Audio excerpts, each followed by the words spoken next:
Hello friends, कहानियाँ किस्से channel में आपका स्वागत है। तो चलिए कहानी का अगला भाग शुरू करते हैं। फ्रेंड्स, पिछले भाग में हमने पढ़ा था, निशांत ने अपने पापा से पूछा क्या मैं भाभी को अपने साथ लेकर जा सकता हूँ। वो कह रही थी उन्हें भी मार्केट से कुछ पर्सनल सामान लाना है, तो अब मैं जा ही रहा हूँ तो उन्हें भी ले जाता हूँ ताकि वो भी अपना सामान ले लेगी और थोड़ा उनका मन भी बहल जाएगा।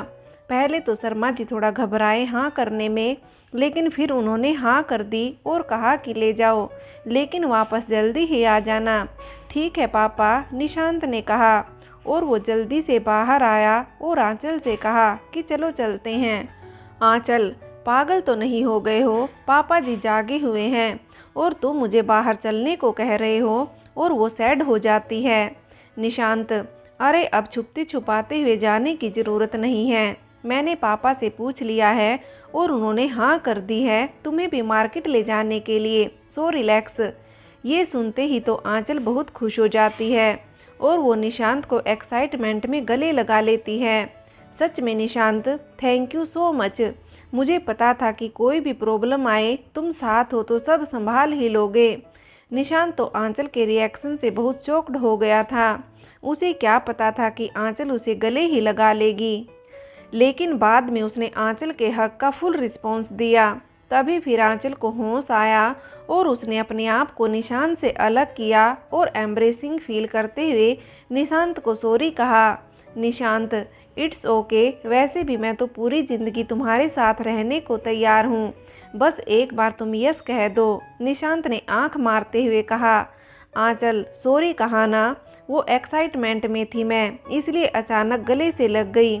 Okay sorry. इन सब बातों में उन्हें यह रियलाइज़ ही नहीं हुआ कि वो हॉल में खड़े हैं और घर का दरवाज़ा भी खुला हुआ है। पर उनकी किस्मत अच्छी थी कि उन्हें घर वालों में से किसी ने नहीं देखा, लेकिन बाहर वालों की नज़र ही ऐसी होती है कि ऐसी चीज़ें पहले दिखाई देती हैं उन्हें। तो वहीं से गुजरते हुए लोगों ने उन्हें देखा और बातें बनाने लगे। निशांत और आंचल तो बाजार के लिए निकल गए, लेकिन उनके पीछे मोहल्ले वालों ने अफवाह फैलाना शुरू कर दिया। आंचल और निशांत के बीच का रिश्ता ठीक नहीं है, एक ने कहा। दोनों किसी भी तरह से देवर और भाभी लगते ही नहीं, दूसरे इंसान ने कहा। हमें तो लगता है कि दोनों के बीच पक्का कोई चक्कर चल रहा है, एक आंटी ने कहा। अरे इस आंचल को तो देखो, पति मरा नहीं कि रंग रलियां मनाना शुरू हो गई, और वो भी अपने देवर के साथ। छी छी, दूसरी आंटी ने और ड्रामेटिक करते हुए कहा। तभी एक दो लोग ज़्यादा आक्रोशित हो गए और कहने लगे कि ऐसा नहीं चलेगा हमारे मोहल्ले में, अब तो हमें शर्मा जी से बात करनी ही पड़ेगी। इधर बाजार में आंचल ने पहले तो कुछ सामान घर के लिए खरीदा, फिर उसने कहा कि निशांत तुम यहीं रुकना 2 मिनट, मैं आती हूँ, मुझे कुछ पर्सनल सामान भी लेना है उधर सामने वाली दुकान से। निशांत, हाँ ठीक है, मैं यही बाइक के पास खड़ा हूँ, तुम जल्दी आना वरना पापा डांटेंगे, उसने आंख मारते हुए कहा। आंचल, हाँ ठीक है। फिर आंचल चली जाती है और निशांत वहीं खड़ा होता है और इधर उधर दुकान पर सामने देख रहा होता है। तभी उसके फ़ोन की घंटी बजती है तो वो देखता है और कॉल रिसीव कर लेता है। हेलो कौन? निशांत ने कहा। वो फ़ोन पुलिस स्टेशन से था और उन्होंने निशांत से कहा कि हमें आपसे आपके भाई के एक्सीडेंट के बारे में एक इम्पोर्टेंट बात करनी है, तो प्लीज़ आप पुलिस स्टेशन आ जाइए और हाँ, हो सके तो अकेले ही आइएगा। निशांत यह सुनकर सोच में पड़ जाता है कि पुलिस को क्या इम्पोर्टेंट बात करनी है और वो मुझे अकेले क्यों बुला रहे हैं। फिर वो जल्दी से जल्दी घर पहुंचकर आंचल को वहां छोड़कर पुलिस स्टेशन जाने की सोचता है। तभी उसे ध्यान आता है कि काफ़ी टाइम हो गया है और आंचल अभी तक नहीं आई, और वो आंचल को ढूंढने उसी दिशा में चलने लगता है जिस तरफ आंचल गई थी। उधर आंचल एक दुकान के पीछे एक अजनबी से बात कर रही होती है कि तुम्हें कितनी बार कहा है कि तुम थोड़े दिन छुप कर रहो, लेकिन तुम्हें सुनाई ही नहीं देता है क्या? तुम तो डूबोगे, लेकिन साथ में मुझे भी ले डूबोगे। यह लो कुछ पैसे, और अब मेरे पास भी नहीं है, और तो संभाल कर ही खर्च करना, समझे? और जब तक मैं ना कहूँ तब तक बाहर मत आना, ऐसे ही छुप कर रहना। तभी वो सामने उसी दुकान के कांच में देखती है कि निशांत उसके पीछे से आ रहा होता है और उसने आंचल को उस अनजान आदमी से बात करते हुए देख लिया होता है और उसके एक्सप्रेशन से पता चल रहा होता है कि उसे पता लग गया है कि कुछ तो अनफेयर है यहाँ पर क्या? यही बातें चल रही होती हैं निशांत के दिमाग में। और इधर पता नहीं क्यों लेकिन आंचल के पसीने छूट रहे होते हैं। निशांत आते ही आंचल से पूछता है कि यह कौन है आंचल, और तुम इसे पैसे क्यों दे रही हो? उसने डायरेक्ट क्वेश्चन किया। फिर भी आंचल ने खुद को संभाला और जल्दी से नॉर्मल हुई।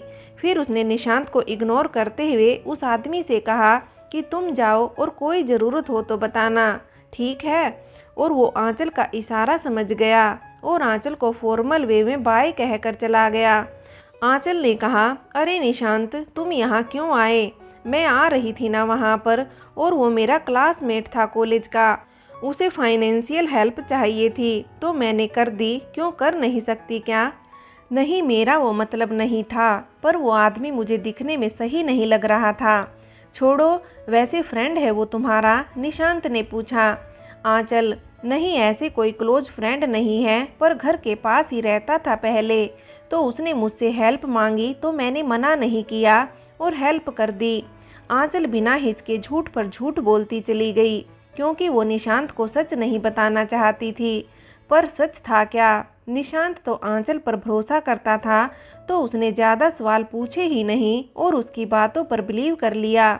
वैसे भी निशांत के दिमाग में अभी पुलिस की बातें ही चल रही थी, तो उसका माइंड वहीं पर लगा हुआ था।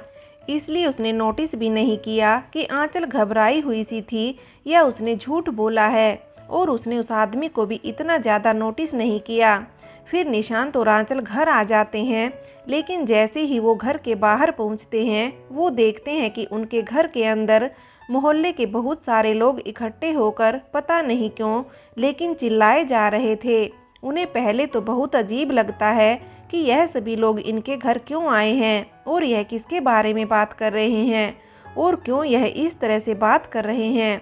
वो दोनों दरवाजे पर आकर यह सब सोच ही रहे थे कि उन्हें एक आदमी ने देख लिया और कहा कि लो आ गए रंग रलियां मनाकर और हमारे मोहल्ले की इज्जत का पूरे कस्बे में मजाक बनाकर। आंचल और निशांत दोनों ही शॉक्ड रह जाते हैं कि यह क्या बकवास किए जा रहे हैं, और वो घर के अंदर आते हैं और देखते हैं कि शर्मा जी बहुत ही टेंशन में लग रहे हैं और उनकी मम्मी तो रोने जैसी हो रही थी लोगों के ताने सुनकर, पर मुश्किल से अपने आप को कंट्रोल कर रही थी। और फिर उन्हें लोगों के ताने सुनकर सब समझ आ जाता है कि कब से क्या चल रहा है। यहाँ पर यह सब सुनकर एक बार आंचल निशांत की तरफ देखती है और इशारों में कहती है कि वो कुछ नहीं बोलने वाली, और निशांत समझ जाता है। तब से सब सवाल पर सवाल किए जा रहे हैं आंचल और निशांत से, पर दोनों में से कोई कुछ नहीं बोल रहा। आंचल अभी भी नीचे ज़मीन पर ही देख रही होती है और वो सच में अब थक गई होती है लोगों की बातें सुनकर। निशांत बस आंचल की तरफ ही देख रहा होता है कि क्या पता अभी वो अपना रिलेशन एक्सेप्ट कर ले, फिर तो वो सभी को कन्विंस कर ही लेगा। वो सच में चाहता था कि अपने पेरेंट्स से सब शेयर कर ले और उन्हें मना ले कि उसकी और आंचल की शादी करवा दें, लेकिन उसके लिए सबसे पहले आंचल की रजामंदी की ज़रूरत थी, जो निशांत के पास नहीं थी। निशांत यही सब सोच रहा होता है कि तभी उसे आंचल की आवाज़ आती है कि हाँ पापा जी, यह सब जो भी कह रहे हैं वो सच है। इन्होंने हमें गले लगते हुए देखा होगा, क्योंकि हम उस समय सच में एक दूसरे के बहुत पास थे। यह सुनते ही तो एक बार को शर्मा जी को इतना बड़ा झटका लगता है कि वो बोल ही नहीं पाते और निशांत के चेहरे पर तो स्माइल ही आ जाती है। फिर निशांत बोलता है कि पापा रुकिए, मैं आपको सब एक्सप्लेन करता हूँ। और वो जैसे ही बोलने लगता है कि आंचल उसे बीच में ही टोक देती है और कहती है कि नहीं निशांत, मुझे कहने दो।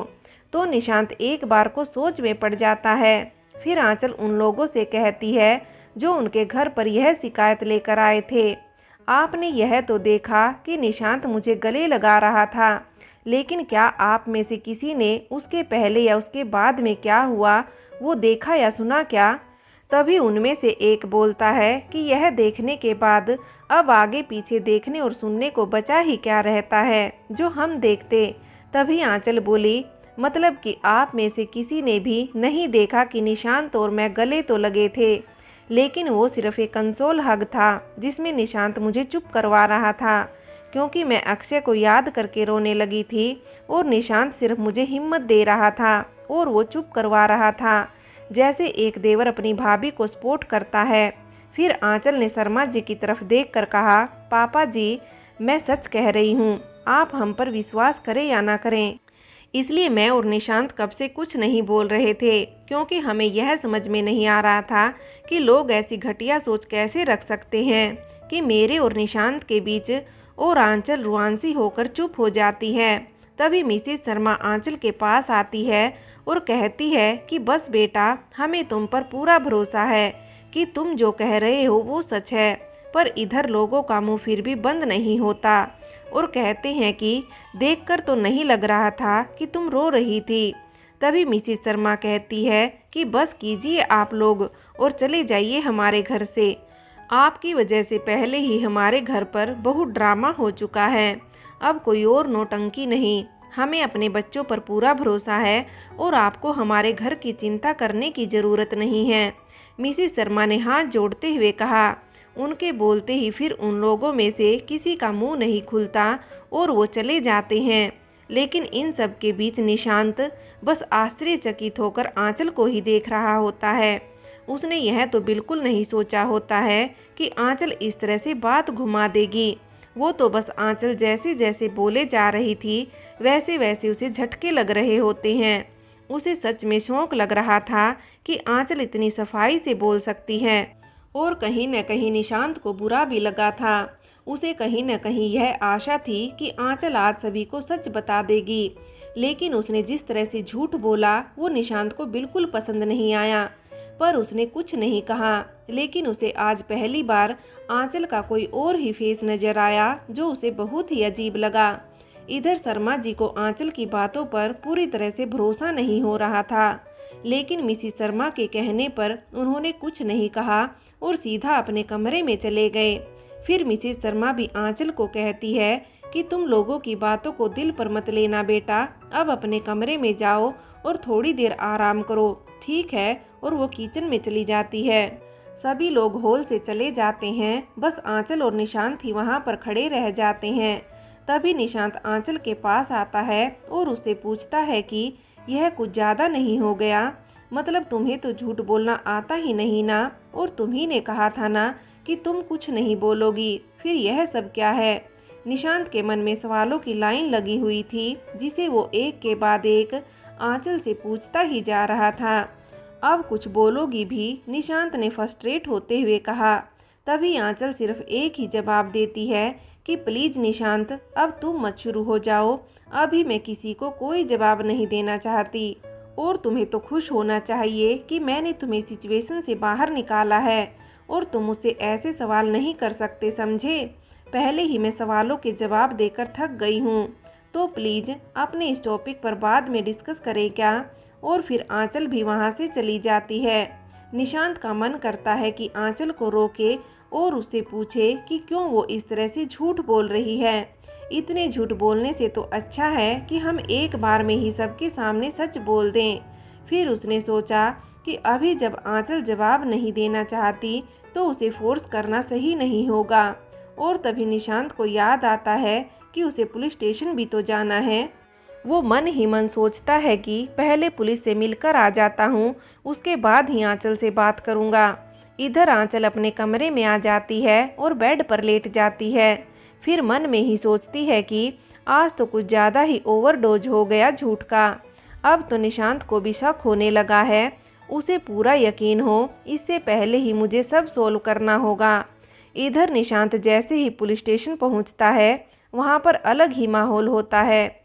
एक तो वैसे भी उसे पुलिस स्टेशन आना नहीं पसंद होता है, क्योंकि उसे वहाँ जो चुप्पी फैली होती है वो बिल्कुल पसंद नहीं आती है। पर फिर भी वो जाता है और वहाँ जाकर पुलिस इंस्पेक्टर से मिलता है।